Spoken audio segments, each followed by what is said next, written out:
तो ये वीडियो उन सभी फर्स्ट ईयर के कॉलेज स्टूडेंट्स के लिए होने वाली है जो अपना टाउन या सिटी छोड़कर दूसरे सिटी में शिफ्ट होंगे और उन्हें कॉलेज हॉस्टल के अलावा रहने के लिए बेस्ट ऑल्टरनेटिव पीजी के बारे में जानना है। भाई ये पीजी क्या है, थोड़ा बताइए जरा। भाई देख, पीजी का मतलब है पेइंग गेस्ट। बेसिकली क्या होता है कि एक ओनर जिसका एक अपार्टमेंट होता है या फिर एक कोई भी इंडिविजुअल जो एक पूरे अपार्टमेंट को लीज पर ले लेता है और फिर वो उस पूरे फ्लैट को मॉडिफाई करता है स्टूडेंट्स की नीड्स के अकॉर्डिंग। यानी कि वो ओनर उस फ्लैट के सारे रूम्स में उन सभी सर्विसेज का इंतजाम करेगा जो कि एक स्टूडेंट को रहने के लिए चाहिए। Be it bed, study table, अलमीरा, lighting, fan, AC, geyser, RO, induction etcetera, बहुत सारी चीजें हैं। और एक रूम में तो एक बंदे के साथ डबल शेयरिंग या एक रूम में दो बंदों के साथ ट्रिपल शेयरिंग कर रहा होगा। बट वो खाना वाने का फिर बच्चे क्या होगा ना, खुद बनाना पड़ेगा। नहीं भाई, पीजी का यही सबसे बड़ा फायदा है कि तुम्हें तीनों मील, ब्रेकफास्ट, लंच, डिनर फिक्स्ड एक वीकली मील प्लान के हिसाब से तुम्हें मिलेगी। यानी कि तुम्हें खाने पीने की कोई टेंशन नहीं लेनी। वैसे तुम्हें एक अलग से किचन मिलेगा और इंडक्शन मिलेगा। अगर तुम्हारा अलग से कुछ बनाने का मन है तो तुम वहां पे बना सकते। भाई आपने जैसे कि बताया पीजी सारी सर्विस प्रोवाइड कर रहा है, आपको खाना भी नहीं बनाना, तो उस हिसाब से तो फिर पीजी की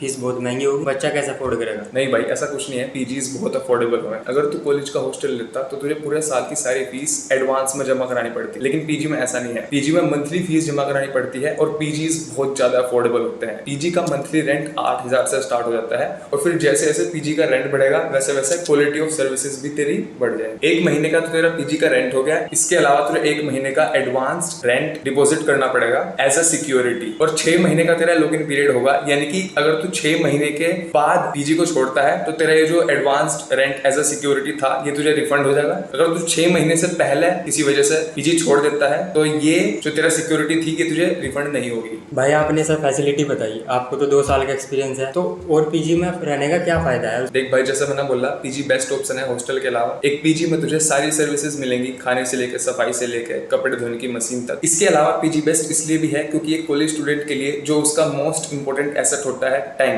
पीजी में अगर कोई स्टूडेंट रहता है तो उसे बहुत सारा टाइम मिल जाता है, जस्ट लाइक हॉस्टल। एंड बिल्कुल हॉस्टल की ही तरह पीजी में भी उसे कम्युनिटी का एडवांटेज मिलता है, क्योंकि एक जो पीजी होता है ना उसमें सारे के सारे स्टूडेंट्स ही रह रहे होते हैं आसपास के कॉलेजेस के। तो इसलिए ये भी कह सकते हैं कि PG is the second hostel. ठीक है भाई, आपने पीजी के फायदे तो बता दिए, बट मेरा एक सवाल था कि अगर कोई मेरी बंदी होगी, अगर मैं उसे लाना चाहूँ पीजी में तो ला सकता हूँ कि नहीं। नहीं भाई, ये बिल्कुल अलाउड नहीं होता। देख भाई, वैसे तो बॉयज पीजी में लड़की लाना अलाउड नहीं है, पर फिर भी छोटे मोटे काम के लिए थोड़ी देर के लिए लड़की आ सकती है, कोई दिक्कत नहीं है। वैसे इस चीज से मुझे याद आया कि पीजी भी 3 तरह के हुए हैं, boys PG, girls PG, and अब एक नया कॉन्सेप्ट आया कोएड पीजी। वहां पे बॉयज एंड गर्ल्स एक साथ रह रहे हैं। अब वो किस तरह रह रहे हैं वो मुझे भी नहीं पता। तो भाई कोई टाइम की रिस्ट्रिक्शन भी है वहाँ पे, जैसे कि मैं कभी लेट हो गया रात को आ सकता हूँ कि नहीं, अलाउ है। हाँ बिल्कुल आ सकता है, आता है। बस तुझे गेट का कोड पता होना चाहिए या फिर तेरा कोई दोस्त होगा वो गेट खोल देगा, तो इसमें कोई दिक्कत वाली बात नहीं है। हॉस्टल में बहुत ज्यादा रेस्ट्रिक्शन हुआ है पर पीजी में इतनी रेस्ट्रिक्शन नहीं है। तो भाई हमने आपको बता दिया पीजी के फायदे क्या है, ये जो हमने बताया हमारे एक्सपीरियंस के हिसाब से बताया हमने अपने। और बाकी अगर आपको और सवाल कुछ पूछना हो, आपकी कोई क्वेरी हो तो आप कमेंट में पूछ सकते हो, इंस्टेंटली जवाब मिलेगा। मिलते हैं अगली वीडियो में।